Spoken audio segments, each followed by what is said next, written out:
인터뷰인 시간입니다. 요즘 장애인 편견에 대한 사회적 관심이 많이 높아지고 있는 건 사실입니다. 하지만 장애인 1인 가구를 심층 면접했더니 만족도는 높지만 생활의 불편과 우울감은 여전한 것으로 조사됐는데요. 오늘은 천안 지역 장애인들의 생활을 심층 면접한 복지 세상을 열어가는 시민 모임 이선영 사무국장과 함께 이 복지 세상을 위해 우리가 더 노력해야 할 것들은 무엇이 있는지 들어보겠습니다.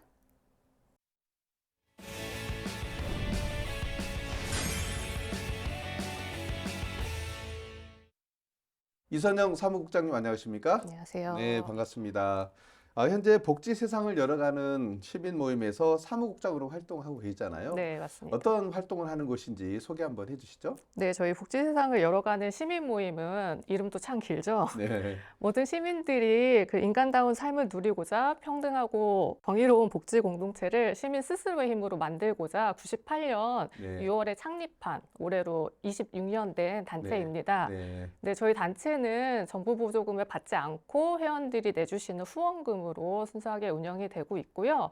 저희 단체에서는 시민분들과 함께 복지 정책을 만들어 나가는 활동을 주로 진행하고 있습니다. 네. 우리 복지 세상을 열어가는 시민 모임에서 천안 지역의 중증과 경증 장애인 22명을 대상으로 주거권 향상을 위한 의식조사를 했어요. 그래서 어떤 결과가 나왔는지 좀 궁금하고 왜 이 조사를 하게 됐는지 그것도 좀 궁금합니다. 코로나 이후에 우리나라 이제 집에 대한 개념이 좀 많이 바뀌었습니다. 네. 근데 단순히 거주 공간이 아니라 또 부동산의 개념이 아니라 인간다운 삶을 유지하기 위한 최소한의 단위라고 저희는 생각을 했고요. 네. 특히 코로나 이후에 집이 가지는 의미에 대해서 토론을 하면서 그 집이 복지 대상별로 교차성을 가지고 어떤 의미가 있는지를 네. 연초부터 계속 논의를 했고요. 네. 특히 이제 늘어나는 1인 가구 중 장애인 자립과 관련해가지고 그분들의 삶이 어떨지 좀 궁금해가지고 네. 그러한 문제 의식을 가지고 저희가 심층 면접을 진행을 하였습니다. 그랬군요. 그랬더니 실질적으로 우리 그 장애인 가구에서 느끼는 생활의 가장 큰 불편은 무엇이었던가요? 네, 아무래도 집이 제일 큰 문제였습니다. 집. 네, 저희가 네네. 주거권 그 향상을 위해 가지고 집에 대한 질문을 주로 하기도 했지만 네.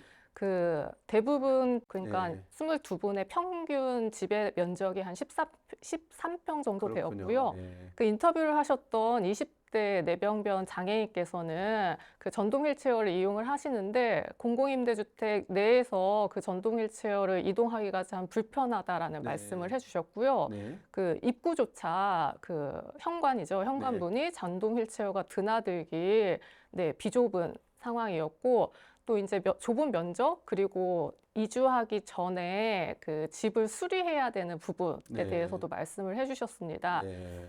1인 주거 공간을 사실 확보하기도 힘든데 또 막상 확보한다 하더라도 여러 가지 생활적인 요소에서 불편함은 좀 여전히 계속되고 있다 이런 말씀이시고 자 그렇다 하더라도 또 1인 가구이다 보니까 겪는 뭐 경제적 어려움이라든지 뭐 사회적 고립감 이런 부분도 함께 나타난 걸로 조사가 됐죠. 네, 맞습니다. 그 현실적이지 않은 주거급여와 그리고 LH 전세자금에 대한 문제를 꼽집어 주셨고요. 그 소득 수준이 어느 선 이상이면은 장애 여부와 관계없이 비장애인처럼 네. 대출을 받아야 되는 부분도 언급을 하셨습니다. 네. 생각보다 심리적인 어려움도 많으셨습니다. 네. 우울이라든가 그 자살 충동도 있으셨고요.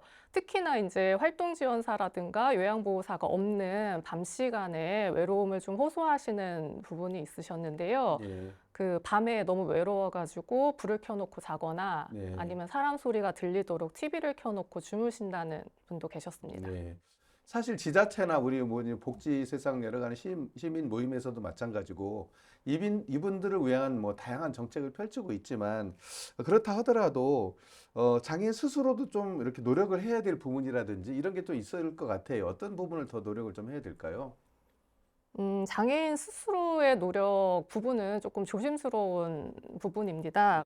하지만 심층 면접을 통해서 일단 저희가 확인을 했던 부분은 대부분 혼자 사는 거에 대한 만족도가 높다라는 것입니다. 네네. 주체적으로 사는 부분에 대해서 그 남의 눈치를 보지 않고 살 수 있다라는 부분에 대해서 네, 아주 긍정적으로 많이 대답을 해주셨는데요. 네. 그것이 가능했던 거는 그 장애인 활동 지원 서비스라고 생각을 합니다. 네. 돌봄 자체가 사적 체계가 아니라 공적 체계로서의 특히나 이제 중증 장애인의 경우 24시간 활동 지원 서비스가 진행이 네. 됐기 때문에 가능했고요. 예. 그런 서비스는 양적, 질적 확대가 좀 필요한 부분이 있지 않을까라는 생각이 듭니다. 예.